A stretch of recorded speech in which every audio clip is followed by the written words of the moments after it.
Malum bir Ramazan ayının daha gölgesi üzerimize düşmüş bulunuyor. İnşallah Teala bu Ramazan'a hazırlıklı olarak girmeye çalışacağız.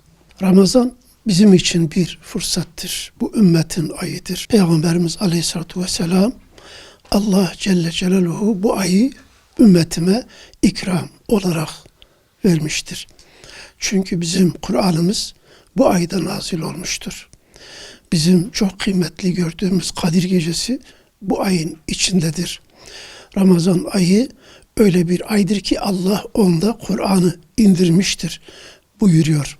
Bu sebeple biz Ramazan'a girerken Ramazan'ı bir fırsat bilerek, gönlümüzü buna açarak, günah yükümüzden kurtulmak için ve dünyanın dert ve kederinden yükümüzü hafifletmek için Ramazan'a hazırlıklı olarak girelim. Gönlümüzü açalım, kulaklarımızı açalım, gözlerimizi açalım, gönlümüzü açalım Ramazan'a. Ve bu şekilde Ramazan'ı karşılayalım. Hoş karşılayalım.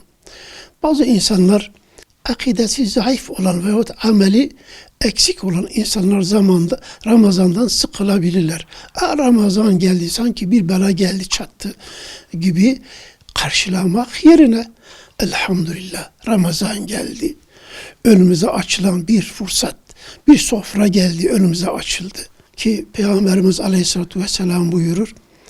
Eğer insanlar Ramazan'da kazandıkları hayru hasenatın ve mükafatın miktarını bilmiş olsalardı, bütün yılın Ramazan olmasını isterlerdi. Bütün yılın Ramazan olmasını.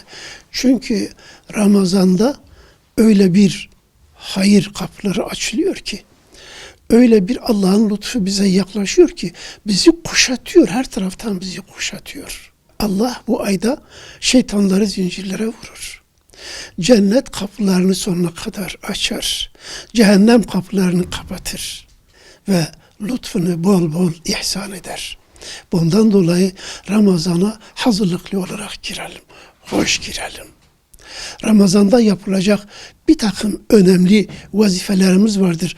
Onlara son derece dikkat edelim. Bütün insanlara, bütün müminlere tavsiyem Ramazan'a bir gönül hoşluğuyla girmeleri. Bir. İkincisi Ramazan'da eli açık olmaları. Hayr-ı hasanatta bol bol bulunmaları. Özellikle darda zorda bulunan ve fakr-ı zaruret içinde olan Gazze gibi, Filistin gibi, Afganistan gibi Afrika çöllerinde açlıkla pençeleşen insanlara karşı bizim infak duygularımız yüksek olması lazım.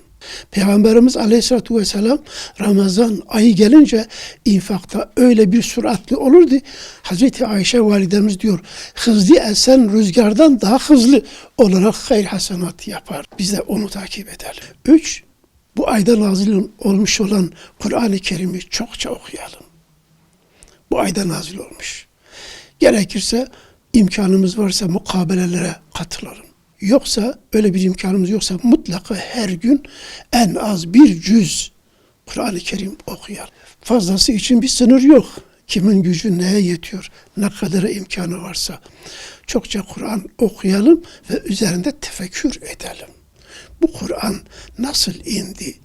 Bir dağda, bir mağarada ilk olarak inen ayet-i kerime İkra diyor, oku diyor. Ey peygamber! Allah'ın adıyla oku. Allah'ın adıyla okumamız lazım. Ve Kur'an'a gönlümüzü açmamız lazım. Kardeşliğe çok ihtiyacımız vardır. Muhabbete ihtiyacımız vardır. Bu ay muhabbet ayıdır. Kardeşlik ayıdır. Çünkü Allahu Teala bu ayda bizim aramıza fitne fesat sokacak unsurları bertaraf etmiştir. Şeytanları bağlamış. Biz de kendi nefsimizi bağlasak mesele biter. Allah şeytanı bağlamış ama biz de nefsimizin içinde bulunan bir şeytanımız vardır. O şeytanı da bizim bağlamamız lazım. İşte o şeytanı oruçla tutmamız lazım. Oruç tutacağız. Oruçlu bir insan orucunun sevabını zayi etmemek için gözüne de, kulağına da, diline ve gönlüne de oruç tutturması lazım. Yalan söylemez. hile yapmaz, hakaret kelimesini kullanmaz, dedikoduyu yapmaz. Birileri gelip ona sataşırsa dahi aleyhissalatü vesselam buyurur, desin ki ben oruçluyum. Yani benim seninle böyle uğraşacak bir zamanım yok. Ben bu işlerle ilgilenmem. Çünkü ben oruçluyum desin buyuruyor. Bu vesileyle Ramazan-ı Şerif'in bütün ümmete hayırlı uğurlu olmasını, hayır bereket getirmesini, sofralarımıza huzur, bolluk getirmesini, gönlümüze huzur getirmesini, toplumumuza barış ve mutluluk getirmesini diliyorum Cenab-ı Allah'tan. Allah Ramazanımızı şimdiden mübarek eylesin.